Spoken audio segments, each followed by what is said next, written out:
Hello, everyone. Welcome back to another episode of your Daily Toast. We're back at it again on the old Dynasty Origins Pioneer. Jokes. We're on Pirate Emperor, but for those that are coming across from DOP, a welcome. And of course, I'll be covering the latest Beast that is being released in the Celebrate Festival for DOP shortly today. But what's more important for those that are curious, that are still plodding along and saving their resources, is Momo Sage. So, Momo has arrived. There is a couple of summoning events to go along with her. Honestly, this one here, there's not a lot of appealing things that I really would be looking to go for. I just sort of picked, on this account anyway, I just picked Old Mate, New World Luffy, makes sense. A couple of things to note, and we'll talk about that in a second. Then we have, of course, the traditional summons for Momo or Gion. I don't really know. She has a lot of names. Okay, we're going to cover everything about her, though. I'm impressed. I will say that there certainly is going to be some situations she's going to kick ass in. However, for those that are curious, Momosagi, there is chances, right, for her to come into your fruition. I'm not saying they're really high. I'm not saying the odds are in your favor, but there are chances to get her during this event. Now, she has about a 1% drop chance. Now, if you pull from her directly, pretty much every time you get, it doesn't matter what 5-star hero that you could get. There's at least a 10% more chance that every time you see a legendary pop up on your screen, you will get you could get her. You could get her. So for those that are looking to build her, you might be. Look, if you do the full transition, if you do the full 300, you might get 4 copies. You'll get 3 guaranteed, but you might get 4 copies with luck. With a little bit of luck, you can get the 4th copy. Okay. Now, if you are lucky and you do get 4 copies there, then I definitely would recommend going and seeing if you could get. Well, I mean, you really want to be 10-starring her, and we'll talk about that in a second. But there's the grand gift summoning. So if you did, for argument's sake, get the 4 copies of her, and you're thinking if you're on the fence about it, you do your 300 summons, you get lucky. You'd have to do 450 for the guaranteed 4 copies. So if you saved up 450, obviously you're going to pull for her. But you do get a copy here at level 80. So you need to do 80 grand summons. She can drop from there, by the way. Like, there is a chance for her actually to appear.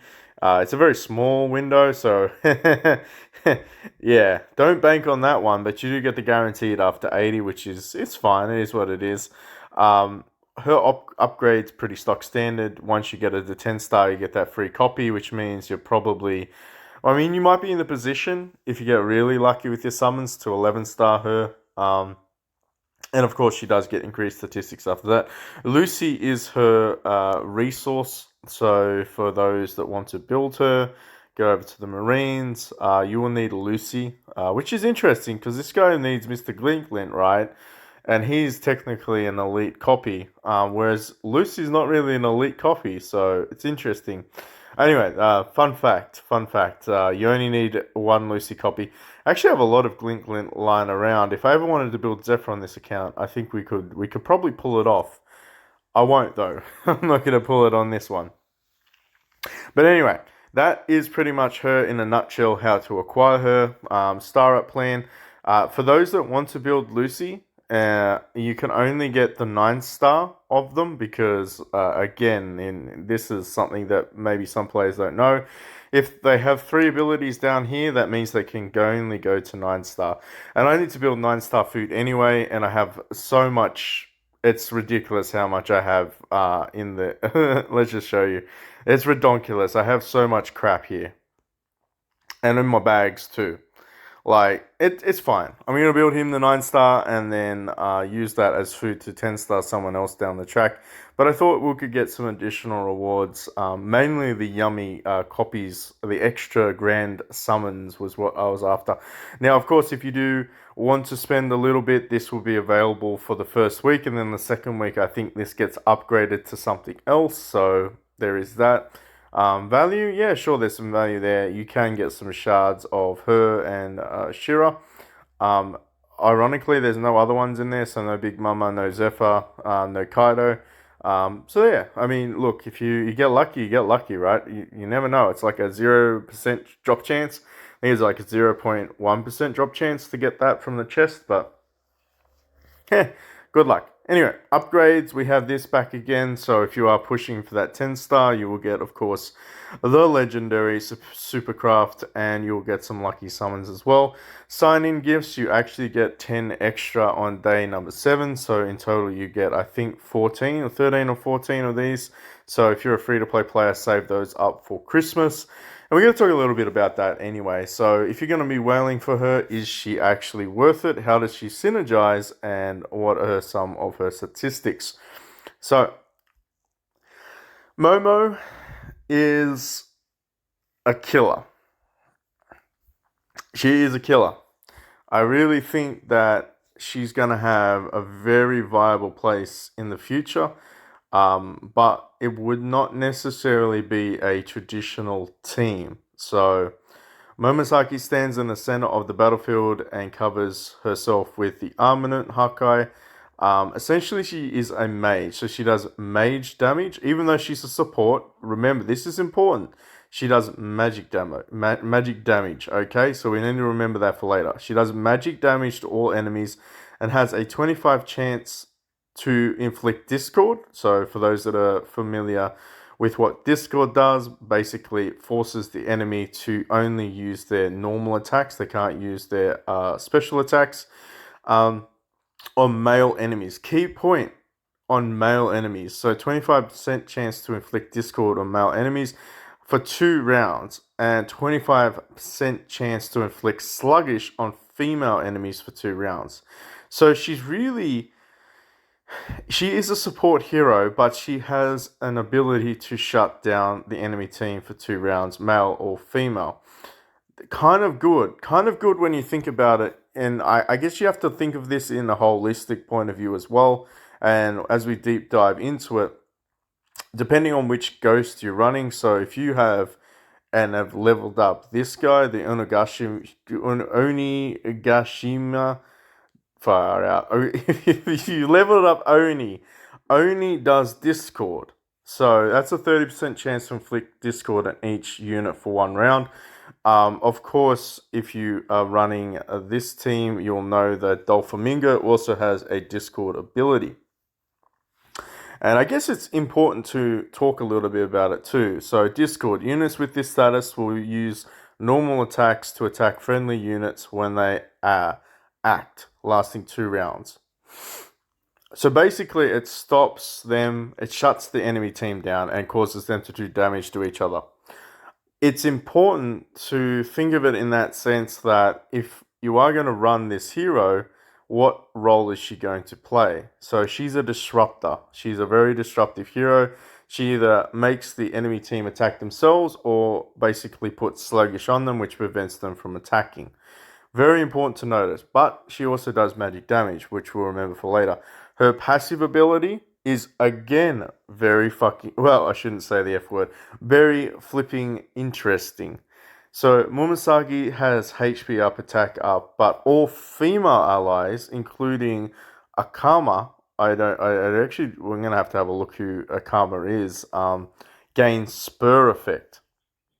And spur effect is almost like giving all female heroes a second passive. Because if you look at like her passive statistics, 25% attack up, Spur, including herself, gains 25% damage, 20% damage reduction, crit rate up, and heal up, and lasts until the entire battle. Undispellable. It's almost like giving all the females a second passive ability, just because they're females and they're on the team. Pretty crazy when you think about it. And would you stack an all-female team just from this? Maybe. Maybe not, though. Now, her other active ability is Geisha Charm. And this is, again, a disruptive type ability. She is support, she is a mage, but she's realistically a disruptive type hero.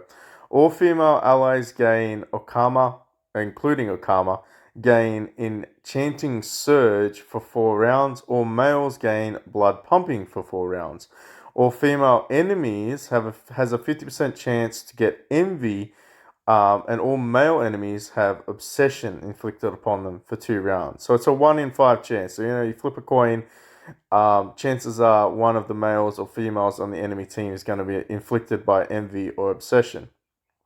Disruptive Hero. Enchanting Surge. When using physical and magic skills, have a 20% chance to trigger combo, damage and control, or follow up by down by 50%. So, essentially, they have a chance to trigger combo, the damage and control, or follow up down by 50%. And this is Enchanting Surge. So, all female allies gain Enchanting Surge for 4 rounds. Meaning that on top of their additional magic combo, if you are, for argument's sake, running Big Mama, she could probably do 3 attacks in a row. I would be very intrigued to see if that is actually how it would play out. Because you have magic combo that triggers, you do magic combo, then this skill effect triggers, then you do another magic combo. That would be pretty broken. I'm not going to lie. Now, Blood Pumping, Fuji. It screams Fuji. When attacking enemies, crit rate up 30% temporarily for 4 rounds. So, when you think of it from that perspective, you're basically giving a free 30% crit to all of your male allies. So, things like Fuji doing extra damage, Whitebeard for argument's sake, Katakuru for crying out loud is going to do extra damage. Zephyr doesn't really matter because he's attack based, but hey, look, if he crits, that's great. Who else would be a top contender for that? Realistically, they're sort of like the big ones that do a lot of damage. But in saying that, like 30%, like you're gonna give, if you're giving Fuji over 100% crit, and even with the crit reduction resistance that enemy teams have, I mean, you're basically guaranteeing him critting, and he's a crit monster. I feel like that's not a bad synergy. Now, Envy is the enemy infliction, so passive skill ineffective basically means it shuts down the Envy. Envy essentially shuts down the passive ability for 2 rounds. So you are debuffing, and if you look at it like from this perspective, look at their passive, you're essentially debuffing them by 25% HP, 25% attack. Now, that, of course, is imperative to note it's only on the enemy that's inflicted with envy, sorry. So that could be looking completely different. For argument's sake, if we look at her, if she gets shut down, so her passive, where is it? Sorry, her passive is this one. So she essentially, when she's inflicted by envy, gets all of this removed. Wipe this from the screen for 2 rounds. It's big. It really is a very, very big disruptive skill. Now, I'm not saying that it's broken, but it's broken. It's pretty broken. Of course, keeping her alive, very, very challenging. She is a support hero, so you would be playing her potentially in the back row. Now, the most interesting part about this, right? And of course, we haven't talked about obsession. When receiving crit hits, have a 3% chance to be under sluggish for 2 rounds. Again, very. It's like, how do I say it? Very disruptive. I know. I'm gonna be like a broken record by the end of this video, so forgive me for that. But very, very disruptive. Now, her last ability, her last passive skill. When Momosagi is in battle, when each round ends, all killed female allies. It's very important to say when each round ends. There is no limitation to how many times this effect goes into play. At least not from the tooltip. Say you're running Granny. Say Granny dies, and then she dies the next round, and then she gets revived, and she dies the next round, and she gets revived. There is no limitation. Okay, the only limitation is the statistics.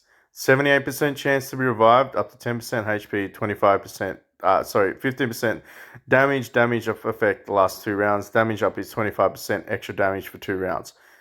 but it doesn't say that it doesn't stack, and it doesn't say that it is not continual. So as long as Momosagi is alive and you are running a female heavy team, chances are those female allies are going to keep coming back every single round. Chances, good chance, 78% at 10 star. That's freaking amazing. I'm not going to lie, it's pretty good, right? So how would you run your team if you were going to build her?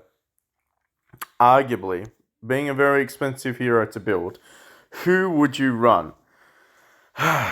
Obvious choice, Big Mom. Even if Big Mom messes up and kills some of your team members and Momosaga is still alive, chances are those team members that are female are going to get res because Big Mom messed up. That's very important. Orihime, healer, support, sustain. Absolutely what I think that she would be a contender if you do not build Boa or Hancock. Hancock with her skin, with her petrification skin abilities, is insane. Now, it's expensive, but I'm thinking long-term viability. If you were running a full female team, Hancock would definitely be there. The other one, of course, we all know, I actually never pulled a full copy of her, so let's check her out. Would have to be, would have to be Shira.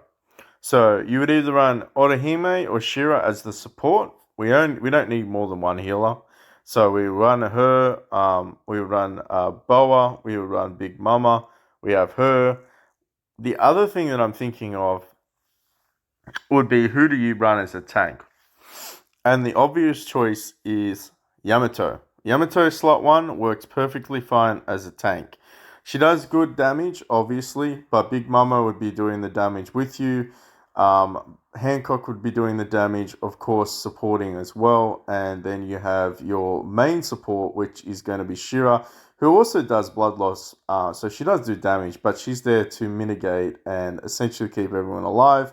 And then you have, of course, the last hero, which is going to be Momo, that pisses off the enemy team and buffs the crap out of a full female team. That would be my idea of a fantastic female lineup. Let me know in the comment section who you think and why.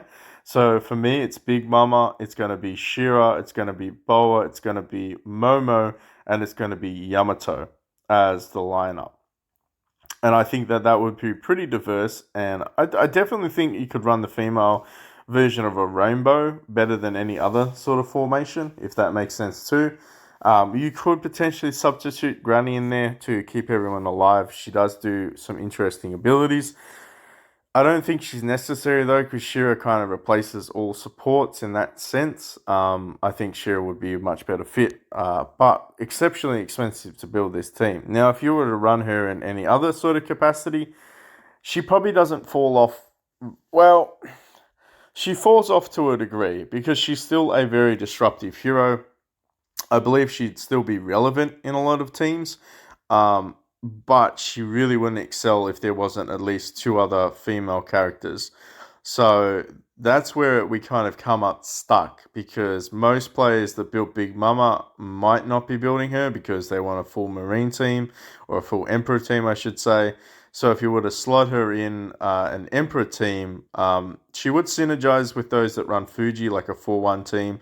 A 2-3 team does work for the synergy as well, so you'd have to think, what support would I sacrifice to run Momo? Would I sacrifice a DPS? Would I sacrifice Marco, which would be a big no-no? So you'd have to get rid of a DPS, so the DPS would have to be, in this instance, I would need to get rid of Whitebeard. And that's not happening because Whitebeard is an absolute monster. Absolute monster. He's not going anywhere. So for my team, it wouldn't necessarily work. And I think at late game, it's very difficult to find ways to slot her in. But if you're a new game account and you have the resources to pull for her, you could potentially build a female team around her, particularly if you've got some Big Mum copies, if you've got some Boa copies, if you've got lucky with some Shira or Orihime copies, they too would work. And then you could just really find a tank or a DPS if you're lacking the damage. You've got a perfect tank. Like, you could run any. You could run Kuma. You could run any tank with that sort of setup. Like, it doesn't really matter. and then sort of work on that last 5th hero. But that's my take on it. Let me know in the comment section what you think. Is she